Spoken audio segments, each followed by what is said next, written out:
Hello people, welcome back to my channel ఉషాహాలిక్ 321. అందరూ ఎలా ఉన్నారు? నేనైతే చాలా బాగున్నాను. మీరు ఎలా ఉన్నారు? తప్పకుండా కమెంట్ చేసేలా కమెంట్ చేయండి. అండ్ ఈరోజు మేము ఆర్కే బీచ్కి వచ్చాము. అందరిలా ఆర్కే బీచ్ చూడడానికి కాదు, నేను పర్టికులర్లీ ఫిషింగ్ హార్బర్ చూడడానికి వచ్చాను. నేను వైజాగ్లో ఇన్ని డేస్ నుంచి ఉన్నా, లైక్ కొన్ని ఇయర్స్ నుంచి ఉన్నాను. నాకు ఇప్పుడు ఆల్మోస్ట్ 21 ఇయర్స్. నేను ఏ రోజు ఇప్పటి వరకు నేను ఫిషింగ్ హార్బర్ చూడలేదు. ఫర్ ది ఫస్ట్ టైం నేను ఫిషింగ్ హార్బర్ చూడబోతున్నాను. సో ఇది వచ్చేసి ఫిషింగ్ హార్బర్ ఎంట్రన్స్ అనమాట. సో ఎంట్రన్స్లోనే పెద్ద షిప్ పెట్టారు. షిప్పో బోటో అన్నది నాకు తెలీదు, పెద్దగా ఉంది కాబట్టి షిప్పే. అండ్ నాకు అంటే చిన్నప్పటి నుంచి మా డాడీని అడుగుతున్నాను. మా డాడీ చెప్పేవాళ్ళు, లైక్ ఏం ఉండదు నాన్న, అక్కడ ఓన్లీ బోట్స్ ఉంటాయి అండ్ అలానే కొన్ని ఫిషెస్ ఉంటాయి, ఇంకా అంతకు మించి హార్బర్లో చూడడానికి ఏం ఉండదు నాన్న మనం వెళ్ళినా అని చెప్పారు. అప్పుడు చిన్నప్పుడు కాబట్టి ఎవరన్నా తీసుకెళ్తేనే మనం వెళ్ళగలం. అదే ఇప్పుడు కొంచెం పెద్దగా అయిపోయాం కదా, మనంతలో మనం వెళ్ళిపోవచ్చు కాబట్టి. సో వచ్చాను అనమాట చూడటానికి. లిటరలీ గైస్, మా డాడీ చెప్పిందే కరెక్ట్ గైస్. అక్కడ ఏం లేదు, జస్ట్ బోట్స్ ఉన్నాయి, ఇంకా ఫిషెస్ ఉన్నాయి, అంతే, ఇంకేం లేవు చూడడానికి. అందుకే పెద్దవాళ్ళ మాట వినాలంటారు. ఎందుకంటారు? ఇందుకే అంటారు. సో వినకుండా వెళ్ళాను. అక్కడ నేను బాగా నోటీస్ చేసింది ఒకటి, బోట్స్ మనం ఎప్పటి నుంచైనా దూరం నుంచి చూస్తాం కాబట్టి, అంత దగ్గర నుంచి చూడాలి షిప్ని అని ఉంటుంది కాబట్టి, సో డెఫినెట్గా దగ్గర నుంచి చూస్తే అది ఒక ఎక్స్పీరియన్స్ బాగుంది. ఓకే, పెద్దగా ఉంది బోట్, ఇలా ఉంటుందా అని చెప్పేసి. అండ్ ఇక్కడ ఎండు చేపలు చూడండి. ఏవో నేను ఇయర్ రింగ్స్ అనుకున్నాను గైస్, అవి చూసి నిజంగా మీరు నమ్ముతారో, నేను ఇయర్ రింగ్స్ అనుకున్నాను, కానీ అవి ఎండు చేపలు అంట, డ్రై ఫిష్. అండ్ ఇక్కడ చూడండి ఎంత పెద్ద పెద్ద చేపలు ఉన్నాయో. అసలు పెద్ద పెద్ద చేపలు చూసి చాలా ఎగ్జైట్ అయ్యాను అనమాట. అండ్ ఇంకా చిన్న చిన్న చేపలు కూడా ఉన్నాయి. అంటే చిన్న చేపల నుంచి పెద్ద పెద్ద చేపల వరకు ఉన్నాయి. అదైతే గుడ్ ఎక్స్పీరియన్స్, అన్నీ చూడగలిగాము. ఎలా తీస్తున్నారో చూడండి. అండ్ సెకండ్ థింగ్ వచ్చేసి వాటర్ గైస్, అస్సలు బాగాలేదు గైస్ వాటర్. మరి నాకు అది ఏంటో అర్థం కాలేదు, పొల్యూషన్ వల్ల లేదంటే వాటరే అలా ఉంటుందా బీచ్ వాటర్, నాకు అర్థం కాలేదు. బట్ వాటర్ అయితే చాలా బాగాలేదు గైస్, చాలా డర్టీగా ఉన్నది వాటర్ అయితే. అండ్ అసలు నేను బేర్ చేయలేని విషయం ఒకటి ఉంది, స్మెల్ గైస్. నేను చిన్నప్పటి నుంచి ఇప్పటి వరకు నేను ఏ రోజు ఫిష్ మార్కెట్కి వెళ్ళలేదు. అసలు నేను ఆ ఫిష్ అసలు దగ్గర నుంచి తీసుకునేది కూడా లేదు.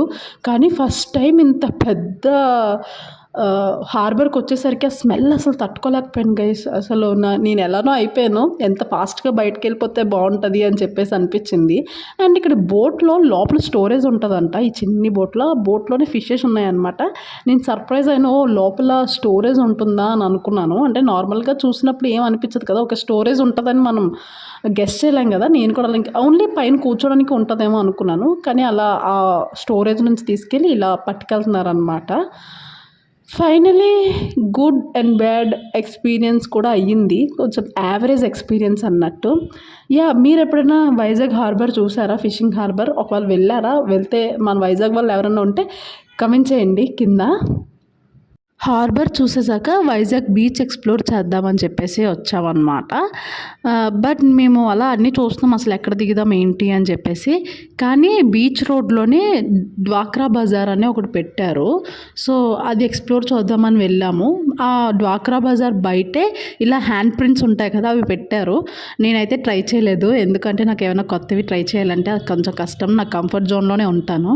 అండ్ ఇవేంటంటే ఇయర్ రింగ్స్. ఇక్కడ ఆలోచిస్తున్నాను, ఇంత పెద్ద ఇయర్ రింగ్స్ ఎవరు పెట్టుకుంటారో, ఒకవేళ పెట్టుకున్నా వాళ్ళు అందంగా ఉంటారా, ఒకవేళ పెట్టుకుంటే ఇయర్ హోల్స్ ఉంటాయి కదా, అవి సాగిపోతాయేమో అని చెప్పేసి కొంచెం ఆలోచిస్తున్నాను. ఆ తర్వాత లోపలికి వెళ్ళగానే అప్పడం అని ఏదో ఫాస్ట్ ఫుడ్ పెట్టారు, సో అట్రాక్ట్ చేయడానికి.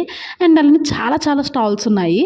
ఇక్కడేమో ఈ కాలీఫ్లవర్ చూసి, ఏంటి కాలీఫ్లవర్స్ అమ్ముతున్నారు ఈ బజార్లో, ఏంటి ఇక్కడ కాలీఫ్లవర్స్ అమ్మడం కూడా ఒక వింత స్టాలా అని అనిపించింది. తర్వాత అక్కడ దగ్గరికి వెళ్ళి చూస్తే అక్కడ మసాలా అంట, సో గోబీ ఫ్రై చేసుకుంటాం కదా, గోబీ మసాలా అంట అది. అండ్ అలానే ఇంకా చాలా చాలా చిన్న చిన్న స్టాల్స్ పెట్టారు.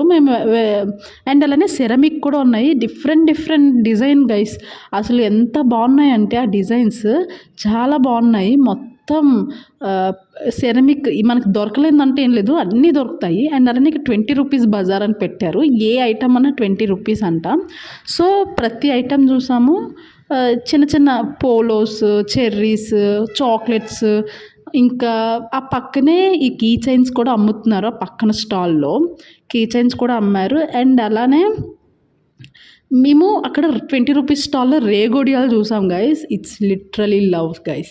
90s కిడ్స్‌కి తెలుస్తది అది రేగొడియాలు ఎంత బావుంటాయో అని చెప్పేసి. ఇప్పుడు ప్రెజెంట్ కిడ్స్‌కి ఎవరికీ తెలీదు. అంటే నేను కూడా 20s కిడ్డే, బట్ నాకు తెలుసు. అండ్ అలానే చిన్న చిన్న చాక్లెట్స్ చాలా రీజనబుల్‌గా అనిపించింది నాకు. ఇక్కడ సెరమిక్ పాట్స్ చూస్తున్నాను గైస్. అండ్ ఇక్కడ సెరమిక్ ఐటమ్స్ చాలా రీజనబుల్‌గా ఉన్నాయి గైస్. మీరు ఎవరన్నా వెళ్తే తీసుకోండి సెరమిక్ ఐటమ్స్. అవి అక్కడ డిజైన్ కాదు, వాళ్ళు పెయింటింగ్ కాదు అది. అది చెక్కారు మొత్తం. ఆహ్, ఆ పాట్ మీద మొత్తం ఆ డిజైన్ చెక్కారు.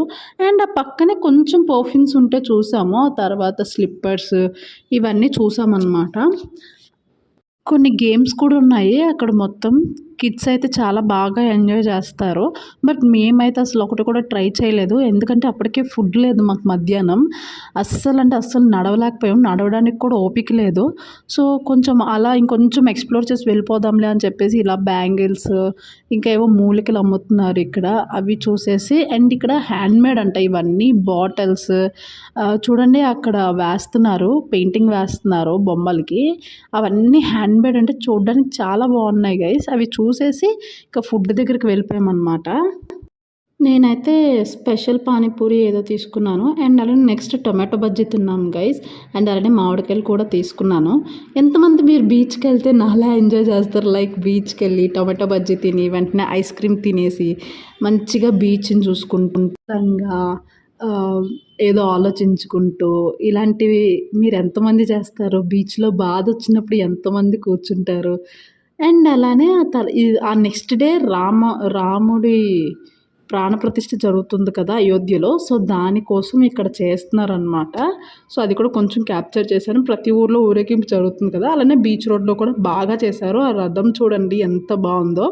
చాలా డెకరేట్ చేశారు. ఆ రామనామం పలుక్కుంటూ ఇంకా మేళతాళాలతో చాలా బాగా తీసుకెళ్లారు. చాలా అనిపించింది. అందుకే క్యాప్చర్ చేశాను మీకు కూడా చూపించటానికి.